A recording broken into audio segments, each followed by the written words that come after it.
볼까요? 자, 다음 중 재무상태표의 구성 요소에 대한 설명으로 틀린 것은 그랬죠? 부채는 유동성에 따라 유동부의 비유동으로 구분한다. 틀린 건 아니죠? 맞는 거죠? 자산과 부채는 유동성이 큰 항목부터 배열하는 것을 원칙으로 한다. 이것도 맞는 말이죠? 자산은 유동자산과 비유동자산으로 구분하고 유동자산은 당좌 그리고 재고자산으로 구분한다가 돼야 되죠? 투자가 아니라 재고로. 틀린 건 3번이에요. 자, 2번 다음의 자료를 이용하여 기말 자본잉여금을 구하세요. 단 기초자본잉여금은 1,000만원이다. 자, 그래서 자본잉여금 하면 여러분 떠올릴 수 있는 게 주감자라 그랬었죠. 주감자, 주식가액 소가금, 그 다음에 자기주식 처분이익, 이 두 가지죠. 이익준비금은 자본잉여금이 아니라 이익잉여금 항목이고, 자본금은 그냥 자본금이고, 그래서 여기서 자본잉여금을 구하라고 했으니까 1,000만원에 200만원, 30만원 더해서 답이 2번이 되는 거예요. 문제 없죠? 3번으로 가볼게요. 다음 중 바드럼의 대손충당금을 과대 계상했을 때 재무제표에 미친 영향을 올바른 것은, 잠깐만, 대손충당금이라는 게 뭐냐라고 얘기했을 때 대손충당금 그거는 자산의 차감적 평가 계정이에요. 차감 계정이에요. 그러니까 다시 말하면 얘가 늘어난다는 얘기는 자산이 감소가 된다는 얘기죠. 자산이 줄어든다. 그래서 충당금을 많이 설정하면 그만큼 자산에서 더 많이 마이너스가 된다. 이런 얘기죠. 그렇다면 답은 1번이겠죠. 1번. 굳이 여기서 더 얘기를 하자면 분개할 때 사변의 대손삼각비가 와야 되고 대외 대손 충당금이 와야 되는데 여기서 늘어난다고 했으면 얘도 늘어나고 얘도 늘어날 거 아니에요. 둘 다. 그럼 비용이 과대 계상되는 거고 그로 인해 이익은 줄어들 거다. 그래서 2번은 비용 과대, 당기순이익 과소, 이익형도 과소 이렇게 바뀌어야 되는 거죠. 그래서 답은 1번이 되는 거예요. 자, 쉬운 문제인데 좀 더 얘기 더 복잡하게 하는 것 같아서 자, 4번 문제로 넘어갈게요.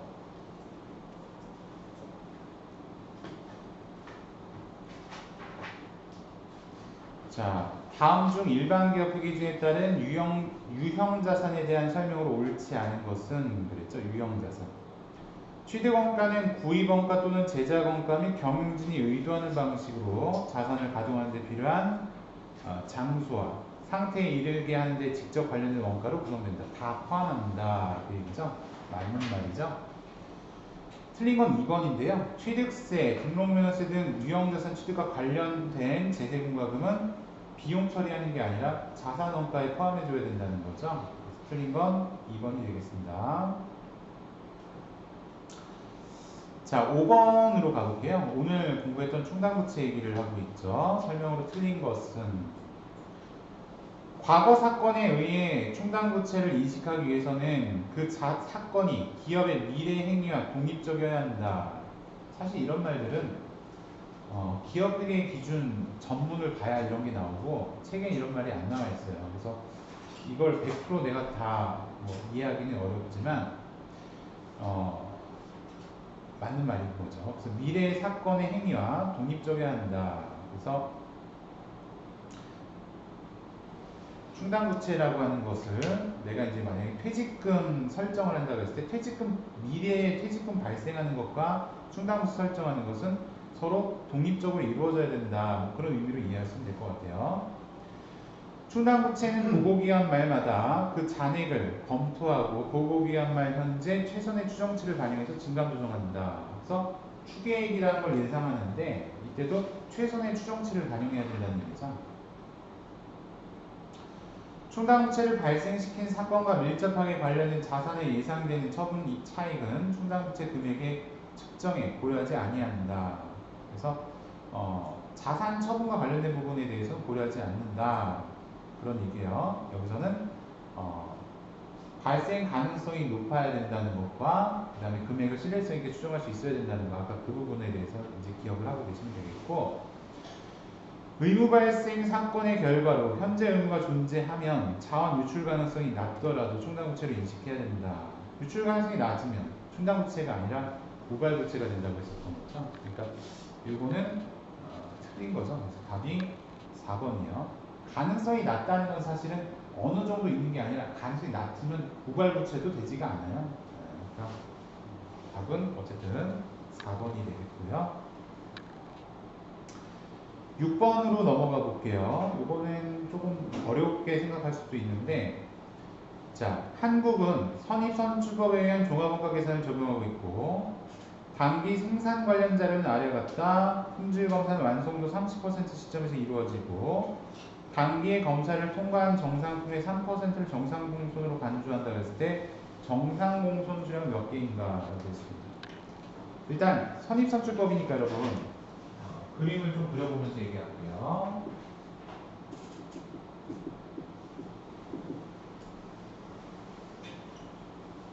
자, 물량 흐름을 보니까 기초 제공품이 500개 70%,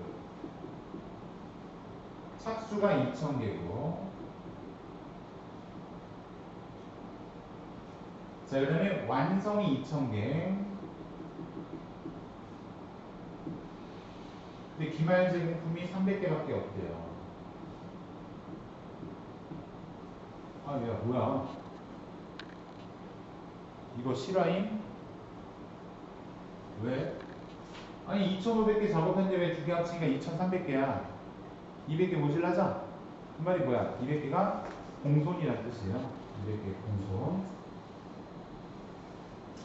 그래서 여기다가 공손이 200이다. 이렇게 적어주면 돼요. 공손이 200이다. 자, 일단 이렇게 해놓고, 자, 그러면 요거를 한번 볼게요. 300개는 50%가 완성도다. 이거죠? 그럼 선입선출법이니까 여러분, 얘를 이제 어디서 완성됐는지 이걸 나눠볼게요. 기초제공품에서 완성된 게 있고 착수에서 완성된 게 있단 말이죠. 기초에서 완성된 거는 500개, 착수에서 완성된 거는 나머지 1500개가 되겠죠. 근데 기초제공품은 70% 완성이니까 전기가 70%, 단기가 30%. 근데 여기서는 여러분 뭐 재료비는 언제 투입되고 가공비는 언제 투입되고 이런 걸 구분하지 않았죠? 맞죠? 재료비 가공비 구분이 없으니까 지금은 그런 구분 없이 통으로 계산하면 돼요. 그래서 여기서 지금 환산량을 구하는 건데 완성품 환산량,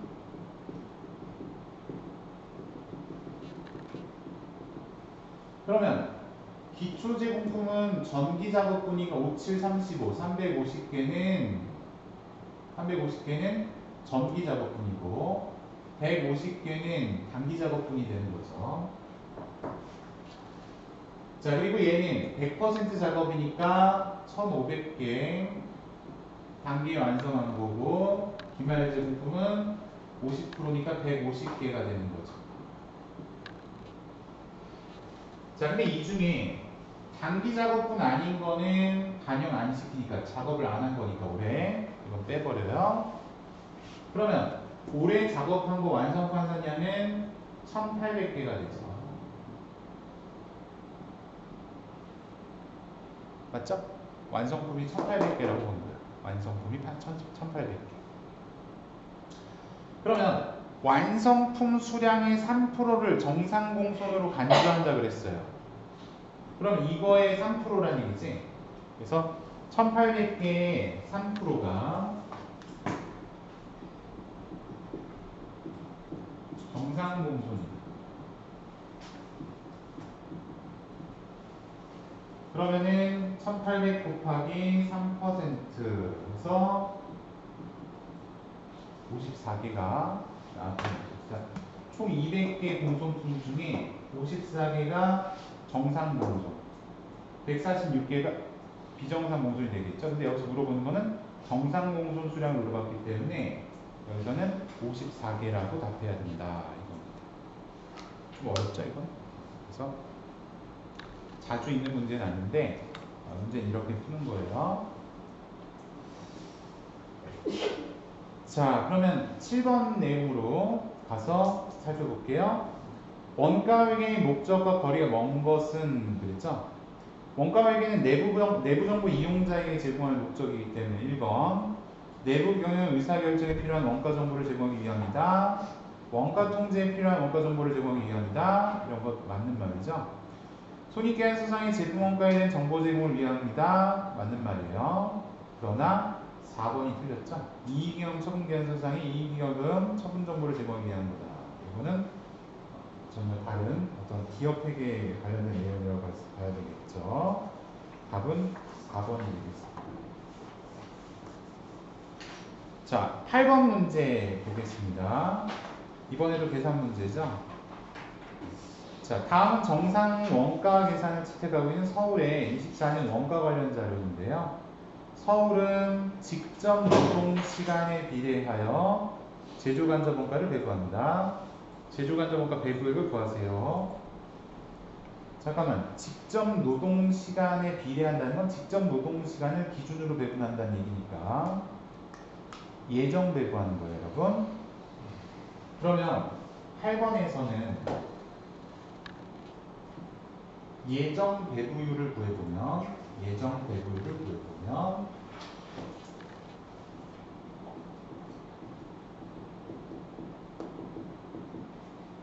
제조간접비 예정 총액 혹은 예산 그거를 기준으로 나눠주는 거죠. 그래서 제조간접비 예산이 3,969만 원이라고 되어 있어요. 그럼 이걸 기준이 뭐야? 직접 노동시간이라고 그랬으니까 예정 직접 노동시간으로 해야죠. 예정 직접 노동시간 예정이란 말 예자 들어간 거 찾아봐요. 그랬더니 예산 직접 노동시간 있네. 요거 9만 시간으로 나눠주는 거죠. 9만 시간으로 나눕니다. 그러면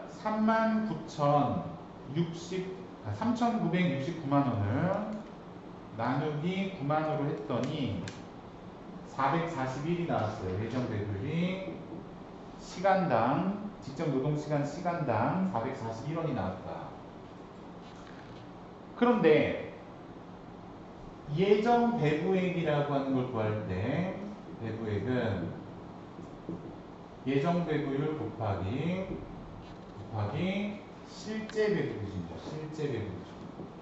그러면 여기서 여러분 실제가 얼마예요? 실제 기준이 노동시간이니까 7만 시간이라고 해줘야 되겠죠? 7만 시간. 그래서 계산하면 3,087만 원이 나옵니다. 3,087만 원. 답은 1번이 되는 거죠. 자, 다음은 이제 9번 문제 이어서 살펴보겠습니다. 다음 중 제조원가의 분류로 잘못 구성된 것을 고르세요. 추적 가능성에 따른 분류, 직접 재료비, 간접 재료비, 직접 노비, 이거 맞는 말이죠. 직접 원가, 간접 원가. 제조원가 요소에 따른 분류, 원가 요소니까 직접 재료비, 직접 노비, 재료 간접비 맞는 설명이에요. 원가 행태에 따른 분류, 행태는 변하냐 안 변하냐를 나타내는 거죠. 그래서 변동비, 고정비로 나타내야 되는데 이거는 틀렸죠. 그래서 답이 3번이 되겠습니다. 10번에 가보면 다음 중 보조부문 원가의 배분 방법에 대한 설명으로 옳은 것은 이라고 했죠. 직접 배분법은 보조부문 상호 간의 유효수 관계를 전혀 인식하지 않아. 항상 가장은 아니지. 항상 부정확한 건 아니지. 왜냐하면 단계 배분법이 있는데 그게 거꾸로 계산하는 경우가 있으면 오히려 그게 더 나쁘게 계산될 수가 있잖아요. 그래서 항상이란 말은 좀 조심을 해야 돼요. 상호 배분법은 보조분 상호 간의 이웃수수 관계를 가장 정확하게 배분하므로 가장 많이 이용되는 건 아니에요. 정확한 건 맞는데 그렇다고 해서 이게 연립방정식 써서 계산하는 게 쉽진 않단 말이에요. 그래서 복잡하기 때문에 관계배분법은 보조분 상호 간의 이웃수수 관계를 일부 인식하며 배분 순서에 따라 결과가 달라집니다. 맞는 말이죠? 그래서 답이 3번이 되겠습니다. 자, 11번으로 가볼게요. 이번에는 세법에 관한 내용이죠. 다음 중 부가의 세법상 아래의 수정생계에서 발급 방법에 대한 수정생계에서 발급 사유로 옳은 것은 사유 발생일을 작성일로 적고 비고란에 처음 생계에서 작성일을 덧붙여 적은 후 붉은색 글씨를 쓰거나 음의 표시를 하여 발급합니다. 그러니까 무슨 말이에요? 사유 발생한 날을 작성일로 적고, 그러니까 뭐 어떤 이유가 있었던 날을 적고 처음 생겨서 작성일을 덧붙여서 적은 거. 붉은색 글씨를 쓰거나 음의 표시를 해서 발급합니다. 이건데요. 참고로 전자생겨서 이중으로 발급한 경우, 이거는 그냥 사유 발생한 날에 마이너스 생겨서 발행하면 돼요. 계약의 해제로 재화 또는 용익이 공급되지 아니한 경우, 요게 지금에 해당하는 거죠. 원래 거래가 있었던 날도 적고, 그다음 사유 발생한 날에 마이너스로 발행하고, 그래서 2번이 되겠고요. 필요적 기재사항 등의 착오 외의 사유로 잘못 적힌 경우, 이거는 임의적 기재사항이라는 뜻이니까 생겨서 다시 수정 발행할 필요가 없다는 얘기고요. 면세 등 생계하자 발급 대상이 아닌 거래 등에 대해서 생계하자를 발급한 경우도 마찬가지로 사유 발생일에 음의 표시를 해서 발행하기만 하면 되고, 뭐 기존 거 날짜를 적을 이유는 없습니다. 그래서 계약이 해지될 때 이때만 원 거래 날짜 그거를 기재해 준다 이런 얘기죠. 음의 표시로 발행하지만, 그래서 답은 2번이 되겠습니다.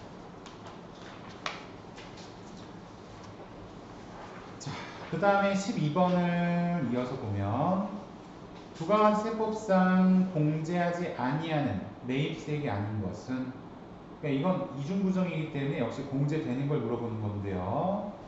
토지에 관련된 매입세액 불공제하는 거예요. 토지가 면세이기 때문에.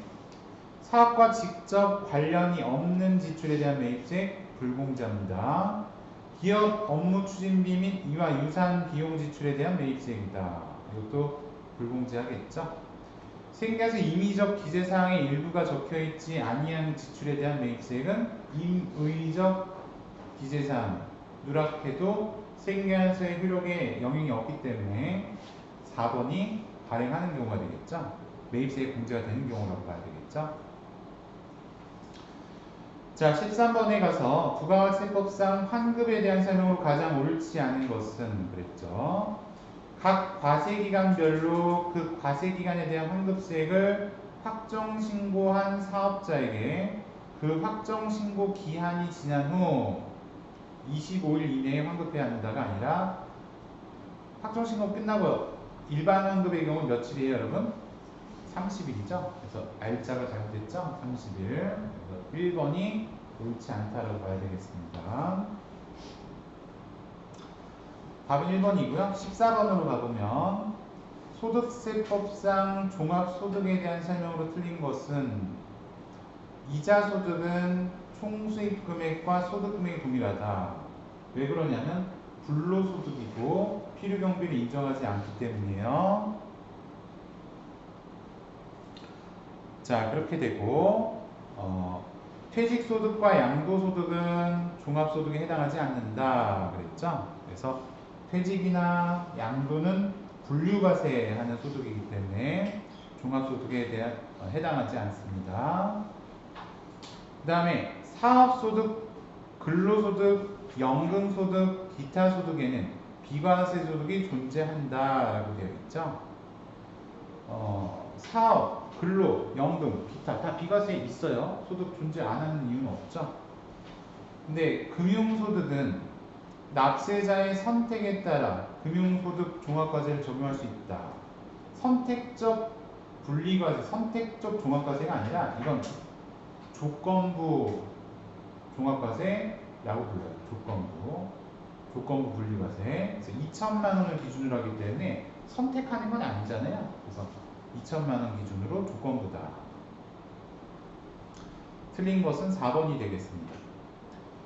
자, 다음 15번으로 넘어가서 소득세법상 결손금과 2월 결손금에 대한 설명으로 가장 옳지 않은 것은 주거용 부동산 임대업에서 발생한 2월 결손금은 타소득에서 공제할 수 없다. 잠깐만요. 주거용 부동산 임대업에서 발생한 2월 결손금. 이건 부동산 임대업이죠. 부동산 임대소득. 타소득에서 공제할 수 없다. 맞습니다. 부동산 임대소득은 결손금 발생하면 부동산 임대소득에서만 공제할 수 있어요. 추계신고 시에는 이게 추계신고가 뭐였냐면 여러분 우리가 사업소득이 있는 사람은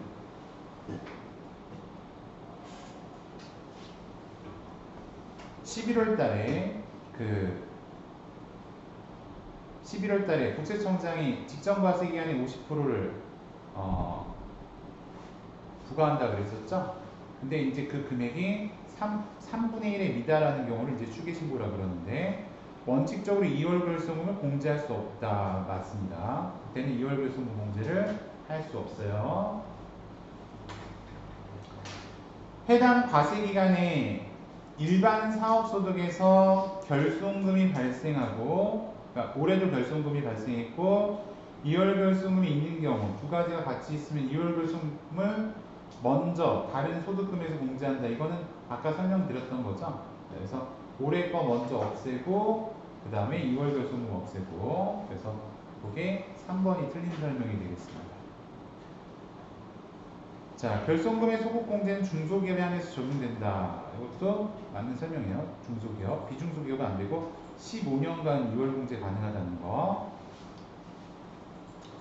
자, 그래서 여기까지 설명드리고 113의 이론은 마무리를 하도록 할게요.